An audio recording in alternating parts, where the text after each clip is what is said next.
નમસ્કાર. આજે આપણે ધોરણ 8 ગણિત વિષય અંતર્ગત પ્રકરણ 2 એક ચલ સુરેખ સમીકરણમાં સ્વાધ્યાય 2.1 ના દાખલાઓની સમજ મેળવવાના છીએ. પ્રશ્ન છે કે નીચેના સમીકરણોનો ઉકેલ મેળવો. એક નંબરનો પ્રશ્ન છે કે 3x બરાબર 2x વત્તા 18. અહીંયા સમીકરણનો ઉકેલ મેળવવો એટલે આપેલ સમીકરણમાં જે અજ્ઞાત સંખ્યા છે એટલે કે ચલ દર્શાવવાની સંખ્યા છે, જેમ કે અહીંયા x છે તો x ની કિંમત શું હોઈ શકે, x ની કિંમત આપણે શોધવાની થાય છે. ચલો આપણે દાખલો ગણવાની શરૂઆત કરીએ. દાખલો ગણતા પહેલા જો તમે અમારી ચેનલ પર નવા હોય તો આજે જ અમારી ચેનલને સબસ્ક્રાઇબ કરી લેજો, જેથી નવા વિડીયો તમને મળતા રહે. અને વિડીયો ગમે તો લાઈક અને શેર જરૂરથી કરજો. ચલો આપણે દાખલો ગણીએ. અહીંયા સમીકરણમાં બરાબર હોવાથી આપણે અહીંયા બરાબરની નિશાની મૂકીશું નહીં, પરંતુ 3 ટપકા એટલે કે માટે અથવા તેથી નિશાની મૂકીશું. હવે દાખલો ગણતા પહેલા આપણે જે સમાન ચલ છે એને એક બાજુ કરીશું અને સંખ્યાઓ જે પદ છે એને પણ એક બાજુ કરીશું. જેમ કે આ બાજુ 3x છે, આ બાજુ પણ 2x છે, તો બંને એક બાજુ કરીશું એટલે કે 2x છે એ ડાબી બાજુ આપણે લાવીશું. 3x જ્યારે કોઈ પણ પદ છે તે પોતાનું સ્થાન બદલે એટલે કે ડાબેથી જમણે જાય, જમણેથી ડાબે જાય ત્યારે તે સંખ્યા આગળ રહેલું ચિહ્ન બદલાઈ જાય છે. જેમ કે અહીંયા 2x છે એ ધન પૂર્ણાંક એટલે કે વત્તાની નિશાની ધરાવે છે, ત્યારે એ સંખ્યા પોતાનું સ્થાન બદલશે એટલે કે ડાબી બાજુ આવશે ત્યારે એની આગળ ઓછાનું ચિહ્ન લાગશે એટલે ઓછા 2x બરાબર 2x આ બાજુ આવતા રહે વધ્યા માત્ર 18. માટે હવે આપણે અહીંયા 3x ઓછા 2x કરવાના છે. 3x ઓછા 2x તો x માંથી x એટલે 0 અને 3 માંથી 2 જાય તો 1. આમ કરવાનું નથી. જ્યારે આપણે ચલવાળી સંખ્યાની બાદબાકી કરવાની હોય ત્યારે માત્ર આપણે સહગુણક ધ્યાનમાં લેવાનો છે. જેમ કે 3 છે અને 2 છે તો 3 માંથી 2 જાય તો 1 અને x ઓછા x શૂન્ય કરવાથી x ના માત્ર આપણે x જ રાખવાના છે. એટલે કે 3 માંથી 2 જાય તો 1x બચશે એટલે આપણે અહીંયા લખીશું x. આપણે આગળ 1 લખવાની જરૂર છે નથી. બરાબર 18. પહેલા દાખલામાં આપણને સમીકરણનો ઉકેલ મળ્યો છે x બરાબર 18. હવે બીજો દાખલો જોઈએ કે 5t ઓછા 3 બરાબર 3t ઓછા 5. t વાળું જે પદ છે આપણે ડાબી બાજુ લાવીશું એટલે કે 5t આગળ માટેની નિશાની. હવે આ 3t વાળું પદ છે એ ડાબી બાજુ લાવશું એટલે થશે ઓછા 3t બરાબર આ બાજુ 3t આ બાજુ આવતા રહે એટલે વધ્યા આપણે 5. એની આગળ નિશાની જે ઋણ તે ઋણ કરીશું. આ સંખ્યાળું પદ છે આ બાજુની સંખ્યાળું પદ છે એને આપણે જમણી બાજુ લઈ જવું પડે એટલે કે અહીંયા 3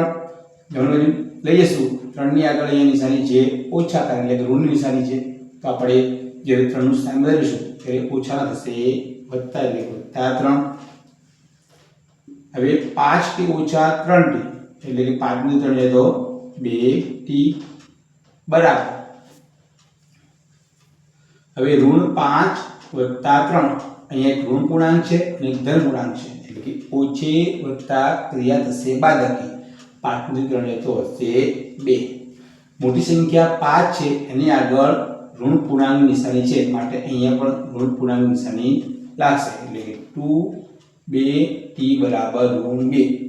હવે અહીંયા 2 છે એ t સાથેનો ગુણાકારનો સંબંધ ધરાવે છે એટલે જો આપણે આ 2 ને જમણી બાજુ લઈ જવું હોય તો ગુણાકારનો સંબંધ છે તો તેનો થશે ભાગાકાર એટલે કે ઋણ 2 આ થશે ભાગાકારમાં નીચે 2 માટે t બરાબર ઋણ 2 ને આપણે પાડીએ તો 2 ગુણ્યા ઋણ 1 નીચે 2 સામાન્ય આપણે દૂર કરશું તો વધશે t બરાબર ઋણ 1. પ્રશ્ન 3 જોઈએ 5x વત્તા 9 બરાબર 5 વત્તા 3x. તો અહીંયા ચલનો પદ છે 5x, જમણી બાજુની ચલનો પદ છે 3x અને આપણે ડાબી બાજુ લાવીશું તો થશે ઓછા 3x બરાબર આવી સંખ્યાનું પદ છે 5 આ સંખ્યાવાળા પદને આપણે જમણી રીતે લઈશું એટલે થશે -9 5 માંથી 3 જશે તો થશે 2x ઓછા 5 માંથી 9 નહીં જાય પણ 9 માંથી 5 જશે એટલે 4 મોટી સંખ્યા આગળ નિશાની છે ઋણ પૂર્ણાંકની થશે ઋણ 4 હવે x બરાબર એ ગુણાકારનો સંબંધ છે એટલે સ્થાન થશે ભાગાકાર 4/2 માટે x બરાબર ઋણ કરતા આપણે વાળશું 2 ગુણ્યા ઋણ 2 નીચે 2 ના 2 બે સામાન્ય હવે દૂર કરીશું વધશે x બરાબર ઋણ 2 આપણો ઉત્તર થશે ઋણ 2 પ્રશ્ન 7 x બરાબર 4 પંચમાંશ કૌંસની અંદર x + 10 આપણે અહીંયા x ની કિંમત શોધવાની છે માટે x બરાબર 4 પંચમાંશ જે છે એ કૌંસની જે સંખ્યા છે એની સાથે અહીંયા ગુણાકારનો સંબંધ ધરાવે છે એટલે કે 4 પંચમાંશ ગુણ્યા x કરવા પડે અને 4 પંચમાંશ ગુણ્યા 10 કરવા પડે 4 પંચમાંશ ગુણ્યા x વત્તા 4 પંચમાંશ ગુણ્યા આપણે 10 કરવા પડે માટે x બરાબર 4 ગુણ્યા x એટલે 4x છેદમાં 5 વત્તા અહીં આપણે સામાન્ય હવે દૂર કરીએ ચલો આપણે દૂર નથી કરી સીધા કરીએ આપણે રાખીએ 4 × 40 નીચે 5 જેથી આપણને અહીંયા સરળતા પડે હવે આપણે અહીંયા x વાળું પદ છે અહીંયા 4x એને આપણે ડાબી બાજુ લઈશું કારણ કે સમાન જે પદો હોય ચલવાળા એને આપણે એક બાજુ કરવા પડે માટે x બરાબર 4x છેદમાં 5 આ બાજુ આવશે એટલે થશે -4x છેદમાં 5 ને આ બાજુ હશે 40 છેદમાં 5 આપણે સીધો રજા કરી નાખીએ 40 છેદમાં 5 એટલે 5 સામાન્ય આપણે દૂર કરીએ તો વધે આપણે 8 એટલે સીધા આપણે 8 લખી દઈએ હવે અહીંયા x ઓછા 4x અને છેદમાં 5 એનો મતલબ x માંથી 4x છેદમાં 5 બાદ કરવાના છે જો અહીંયા સીધું x ઓછા 4x હોય તો એની બાદબાકી થઈ શકે પરંતુ અહીં છેદમાં 5 છે સીધા બાદ કરી શકાય નહીં તો અહીંયા આપણે છેદ સરખા કરવા પડે જેમ કે આપણે આની નીચે આપણે 1 મૂકી શકીએ એટલે કે છેદ એટલે અહીંયા 1 અને 5 તેનો રસ્તા થશે 5 તો આપણે અહીંયા છેદમાં 5 લાવવા માટે અહીંયા 1 છે એકના 5 વડે ગુણવા પડે તો અંશમાં રહેલી સંખ્યા છે x એને પણ 5 વડે ગુણવા પડે એટલે થશે 5x અહીંયા તો 5 છે એટલે કે 1 વડે ગુણીશું તો 4x ના 4x બરાબર 8 હવે 5x ઓછા 4x એ ચરવાળું પદ છે સંખ્યાળું પદ આપણે છે આ બાજુ અહીંયા ભાગાકાર છે એ બધાનું સ્થાન બદલશે એટલે થશે ગુણાકાર 8 × 5 હવે ક્રિયા કરી 5 માંથી 4 જાય તો 1 એટલે કે x 8 × 40 તો આપણો સમીકરણનો ઉકેલ થશે x બરાબર 40 પ્રશ્ન 8 છે કે 2x + 3 + 1 બરાબર 7x છેદમાં 15 + 3 અહીં આપણે ચલવાળા પદ છે એને ડાબી બાજુ લાવશું અને સંખ્યાવાળા પદ છે એને જમણી બાજુ લઈ જઈશું માટે 2x + 3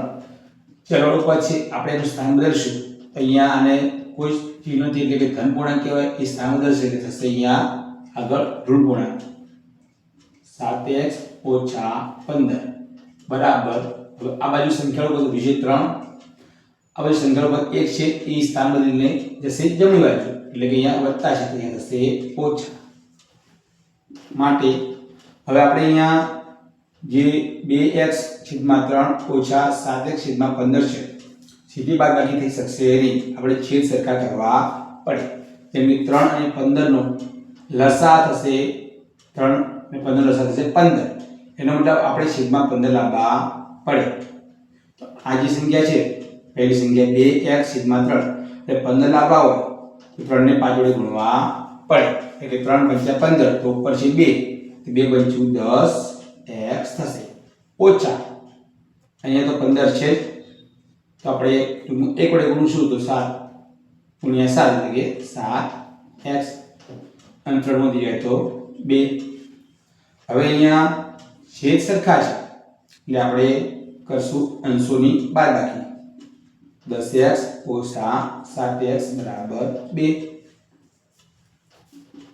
હવે 10x - 7x નીચે 15 છે એ પોતાનું સ્થાન દર્શે એટલે કે જમણી બાજુ જશે 10x - 7x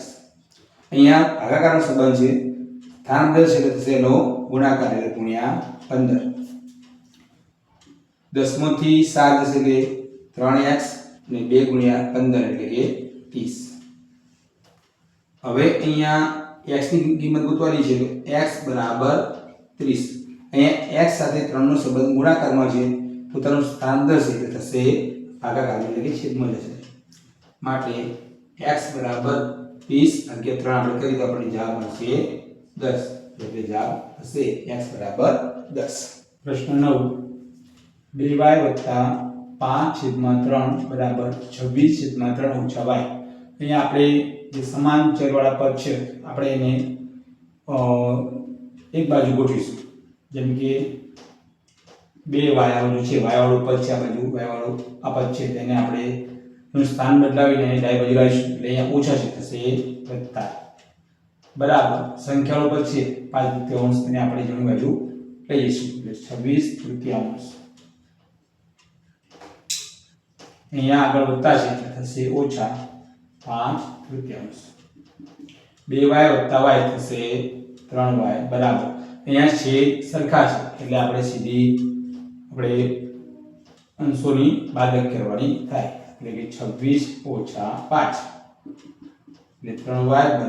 26 - 5 એટલે કે 21/3 માટે 3y બરાબર આપણે સામાન્ય વિગત કરીએ 21 ના 7 * 21 તો 3 3 ઉડી ગયા 7 3y = 7 એ સંબંધ છે ગુણાકાર 3 બધાનું સ્થાન જશે ભાગાકારમાં એટલે y ની કિંમત હશે 7/3 પ્રશ્ન 10 કે 3m = 5m - 8/5 આપણે સમાન ચલવાળા પદ છે એને નજીક ગોઠવીશું માટે 3m - 5m પોતાનું સ્થાન બદલીને જ્યારે ડાબી બાજુ આવશે ત્યારે એનું ચિહ્ન બદલાઈ જશે એટલે અહીંયા ધન પૂર્ણાંક સાથે થશે ઋણ પૂર્ણાંક બરાબર વધશે -8/5 માટે 3m - 5m એટલે થશે -2m બરાબર -8/5 અહીંયા √2 છે એ ગુણાકારનો સંબંધ ધરાવે છે એ સંખ્યા સાથે એટલે આ બાજુ પોતાનું પદ બદલશે પોતાનું સ્થાન બદલશે એટલે જે ગુણાકારનો સંબંધ છે એ અહીંયા ભાગાકારમાં આવશે માટે m = -8/5 × -2 માટે m બરાબર આપણે ઋણ 8 ના અવયવ પાડીએ તો ઋણ 2 × 4 અહીંયા ઋણ 2 છે તો ઋણ 2 સામાન્ય આપણે દૂર કરીશું વધ્યા ઉપર 4 નીચે